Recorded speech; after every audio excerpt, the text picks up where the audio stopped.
que eles já estavam percebendo, o barco já estava ficando torto por causa da água. E o barco já tinha ele já pendia um pouco naturalmente. Por causa da água, foi pendendo mais. Um barco, quando começa a pender para um lado, o que faz a matemática física da vida? Joga para o outro. Então fez assim, e ele virou. Mas só foram minutos antes, foi apagando as luzes.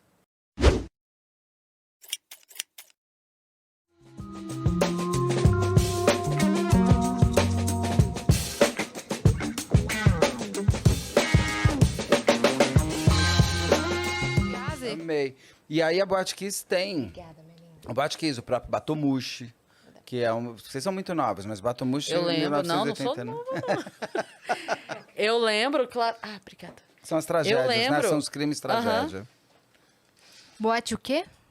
O Batomushi é o barco que O barco. virou no Rio de Janeiro, em 1989. Era um barco meio metido a chique. Uma atriz famosa, não a tinha? Yara Amaral. Isso. Grande, Amaral. Que atriz? Ela era top 5 do Brasil. Era uma Que tava no coisa, barco. assim. Tava super lotado. E ela tinha acabado de fazer Fera Radical com a Malumada, lógico, então eu sei tudo. E ela tinha feito a vilã do Fera Radical, ela tava super famosa. Ela sempre foi, mas estava... E ela foi porque a amiga dela convida ela para ir, e ela vai. Era o Réveillon, não era? Era Réveillon, Batomushi no dia 31 de janeiro de 88 para 89, 89 para 90, agora me perdi. Peraí, 88 para 89. E aí porque a galera foi toda pro mesmo lado do barco pra ver os fogos, não é isso? Não, o Batomushi é uma porcaria. Só foi- O barco em si era uma porcaria. O barco, ele... Não coitadinho do barco, o que fizeram com ele. Ele era um barco do Ceará, lá da década de 70, que funcionava super bem, para caber 20 pessoas. Aí foi comprado por um milionário do Rio de Janeiro que transformou num iatezinho. Ah, com entendi. 4 suítes. E funcionou super bem. O barco viajou, ele viajava pela costa inteira do Brasil e tal. Ele até chegou a emprestar para o Espírito Santo na época, para eles fazerem uns exercícios com a oceanografia lá de uma universidade deles. Tudo bem. Mas o cara é milionário, o que ele quer? Um barco novo. Aí ele vendeu. No Rio de Janeiro, tinha um grupo de espanhóis, um grupo de espanhóis principalmente, que tinha chegado à Espanha sem grana por conta do franquismo, blá, blá, e eles se ajudaram e foram ganhando grana. Ao longo desse período, eles abriram um restaurante, que parece que tem até hoje. Eu cheguei a ver esse restaurante quando eu ia para o Rio na década de 80, eu nunca fui. Era um restaurante bem chique.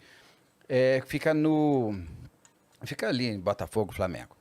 Esqueci o nome dele agora. Aí ele tinha esses barcos chamados Batomushi, que era uma coisa muito legal que não tem no Rio.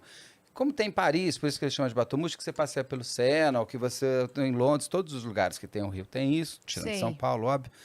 E no Rio de Janeiro não tem até hoje esses barcos meio tradicionais de você fazer a costa, até porque o mar é bem pesado. Só que esse restaurante fez, ele era um barco que você podia almoçar nesse restaurante também. E ele fazia a travessia, ele ia até a Barra, imagina. Só que assim, né? Brasil, 1980, não é à toa que teve a novela Vale Tudo. Brasil mostra a tua cara. Por quê? O cara tava sem nenhum desses licenciamentos que tem que ter. Uma licença Documentação. saiu meses antes. Ele já fazia uma travessia durante 3, 4 anos. Esse é o Batomushi 4 que afunda, ou seja, ele já teve 3. Só que eles não tinham, um já tinha sido vendido, tinha o 3 e o 4 só.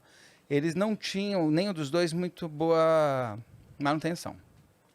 Quando esses caras compram esse barco desse milionário que virou iatezinho, eles desmontam o barco, ainda colocam 3 toneladas de concreto em cima para fazer um outro negócio, põem uma escadinha idiota, e eles começaram a fazer o Réveillon no Rio de Janeiro também, por esse Batomushi. Era chique. Você tinha buffet completo, você tinha música ao vivo e você tinha aqueles Jack Daniels, que era o único uísque que tinha no Brasil. E era metido a chique e tal. As pessoas queriam muito passar o Ano Novo lá. Ele ia até Copacabana, ele saía aqui aqui do Flamengo, do Botafogo, e ia até Copacabana, você via os fogos e voltava. Ah, eu lembrava que tinha alguma coisa com os fogos, era isso então. Para ver os fogos. Só que o Batomushi nem chega, o 4. O 3 chegou.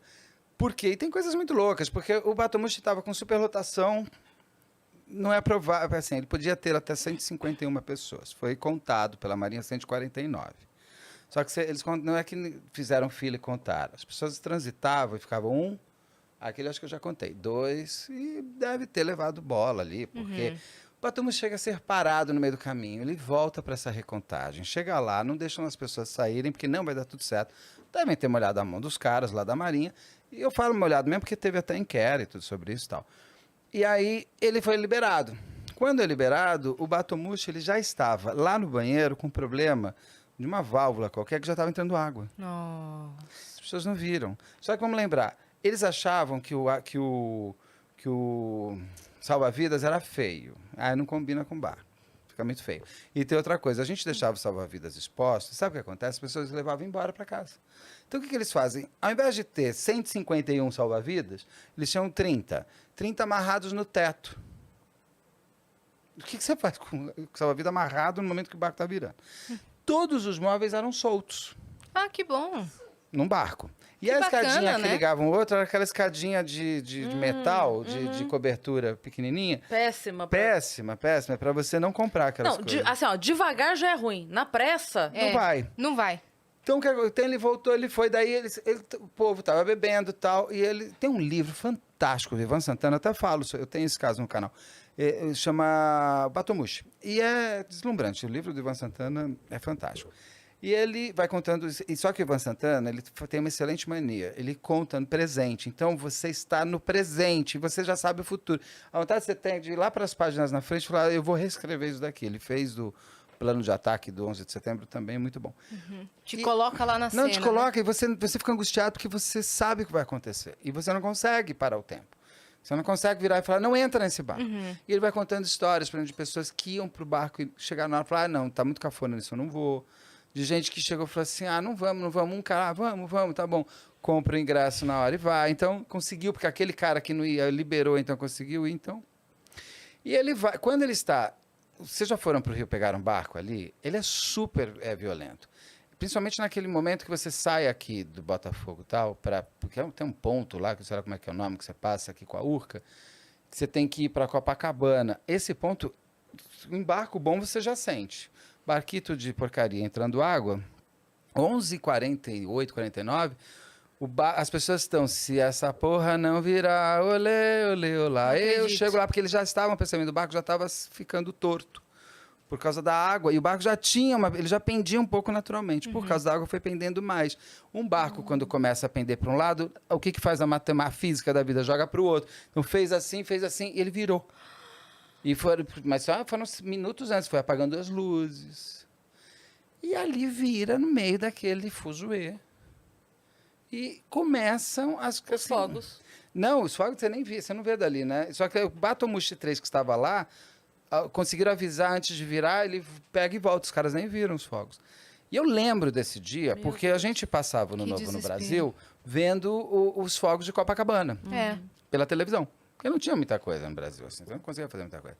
E eu lembro de estar no sítio dos meus pais, eu tinha uns 15 anos, 14, foi 89 isso, a virada, então eu tinha uns 14, 15 anos.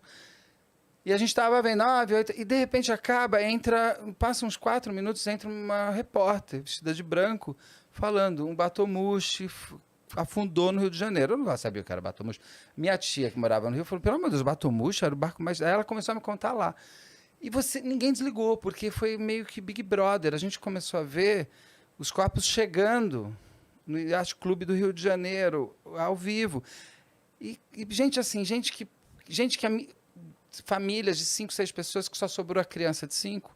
Família de 5, 6 pessoas que só sobrou a mãe, que perdeu o filho, perdeu isso, perdeu aquilo. Família, tem uma cena linda chega o pai, a mãe e o marido, e eles estão desesperados que a mulher está grávida, e eles não acham ela. Ela está vendo eles aqui atrás, ela está tão cansada porque ela nadou tanto, que ela não consegue falar, eu estou aqui. Quando eles se viram, se vê, é uma gritaria, e você está acompanhando isso online ali na hora. Então, teve momentos de extrema emoção, mas em momentos tristes. Foram mais de não sei quantos mortos, quase mais de 50. Agora eu não lembro, na hora que eu estou falando eu lembro. Mas foram mais de 50 mortos, não sei quantos feridos e tal. E aí você tem aquelas coisas horrorosas, né? Que as pessoas foram chegando e foram pro restaurante que é o dono do barco. Quando eles chegam, o dono do restaurante fala assim, gente, vocês estão muito baixo astral, que estava tendo uma festa lá, né? Ficam mais para lá, depois eu vejo isso. Imagina, é para meter... Mas eu quebrava o restaurante. Nossa uma senhora, coisa dessa. cara. Aí gente que chegava, só queria uma coisa ir embora. O seu carro está no estacionamento, você perdeu tudo. O cara falou, não, mas tem que me pagar, como é que você vai embora? Como é que eu sei que o carro é seu? Coisas assim, que você olha assim, além de tudo que o cara passou, a mulher passou, a criança... Conseguiu ficar vivo, ainda passa por isso. E foi ridículo, porque a própria Boate Kiss, que tem uma discussão se é um homicídio culposo, é doloso e tudo mais. No caso do Batomushi, é doloso, tem o dolo mesmo, tem vontade, porque assim, eles sabiam que o barco estava uma porcaria, eles não cuidavam do barco, eles não pagavam as licenças, e eles estavam que se dane, botando mais gente para dentro, porque o que era bom era cobrar os $200. Sabe o que aconteceu? Ninguém quase... demorou muito tempo para ser julgado. Quando foi julgado como culposo. Os donos dos espanhóis, eram 3 espanhóis e um português no final. Ou 2 espanhóis e um português. Eles foram julgados como homicídio culposo.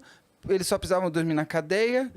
Saiu da cadeia, foi para o aeroporto, pegou um avião, foi embora para a Espanha, para Portugal. Não pagaram 2 dias de cadeia. Nem apareceu mais. Nada. Nossa, cara. Então você tem uma injustiça muito E forte. essa atriz estava no barco. A Yara Amaral estava. Você tinha, acho que era a dona da Revlon também, que eu acho que é amiga da Yara Amaral, ou da Avon, da Revlon, no Brasil. E eu acho que ela ficou salva.